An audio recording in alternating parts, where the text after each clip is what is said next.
नमस्कार मित्रों, आज हम गीता के अध्याय 5 के बारे में जानेंगे जो हमें सिखाता है कर्म संन्यास के बारे में। कर्म संन्यास योग हमें सिखाता है कि सच्चा त्याग कर्म छोड़ना नहीं बल्कि उसके फल की आसक्ति छोड़ना है।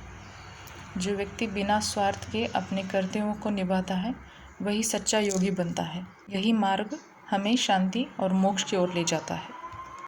श्री भगवद गीता अध्याय 5। अर्जुन बोले, हे कृष्ण, आप कर्मों की संन्यास की और फिर कर्म योग की प्रशंसा करते हैं, इसलिए इन दोनों में से जो एक मेरे लिए भलीभांति निश्चित कल्याणकारक साधन है उसको कहिए।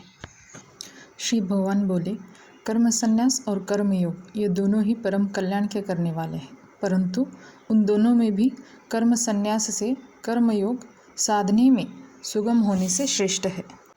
हे अर्जुन, जो पुरुष न किसी से द्वेष करता है और न किसी की आकांक्षा करता है वह कर्मयोगी सदा सन्यासी ही समझने योग्य है, क्योंकि राग द्वेषादि द्वंद्वों से रहित पुरुष सुखपूर्वक संसार बंधन से मुक्त हो जाता है।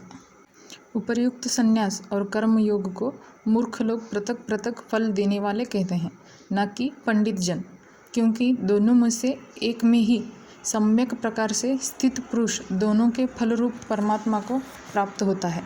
ज्ञान योगियों द्वारा जो परम धाम प्राप्त किया जाता है, कर्म योगियों द्वारा भी वही प्राप्त किया जाता है। इसलिए जो पुरुष ज्ञान योग और कर्म योग को फल रूप में एक देखता है वही यथार्थ देखता है। परंतु हे अर्जुन, कर्म योग के बिना संन्यास अर्थात मन, इंद्रिय और शरीर द्वारा होने वाले संपूर्ण कर्मों में कर्तापन का त्याग प्राप्त होना कठिन है, और भगवत स्वरूप को मन करने वाला कर्मयोगी परब्रह्म परमात्मा को शीघ्र ही प्राप्त हो जाता है।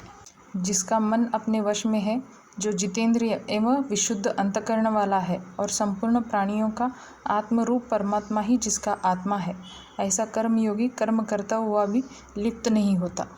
तत्वों को जानने वाला सांख्य योगी तो देखता हुआ, सुनता हुआ, स्पर्श करता हुआ, सूंघता हुआ, भोजन करता हुआ, गमन करता हुआ, सोता हुआ, श्वास लेता हुआ, बोलता हुआ, त्यागता हुआ, ग्रहण करता हुआ तथा आँखों को खोलता मूंदता हुआ भी सब इंद्रियां अपने अपने अर्थ में बरत रही हैं। इस प्रकार समझकर निसंदेह ऐसा माने कि मैं कुछ भी नहीं करता हूँ। जो पुरुष सब कर्मों को परमात्मा में अर्पण करके और आसक्ति को त्याग कर कर्म करता है, वह पुरुष जल से कमल के पत्ते की भांति पाप से लिप्त नहीं होता। कर्मयोगी ममत्व बुद्धि रहित केवल इंद्रिय, मन, बुद्धि और शरीर द्वारा भी आसक्ति को त्याग कर अंतःकरण की शुद्धि के लिए कर्म करते हैं। कर्मयोगी कर्म के फल का त्याग करके भगवत प्राप्ति रूप शांति को प्राप्त होता है, और सकाम पुरुष कामना की प्रेरणा से फल में आसक्त होकर बंधता है। अंतःकरण जिसके वश में है, ऐसा सांख्य योग का आचरण करने वाला पुरुष न करता हुआ और न करवाता हुआ ही नवद्वारों वाले शरीर रूप घर में सब कर्मों को मन से त्याग कर आनंद पूर्वक सच्चिदानंद घन परमात्मा के स्वरूप में स्थित रहता है।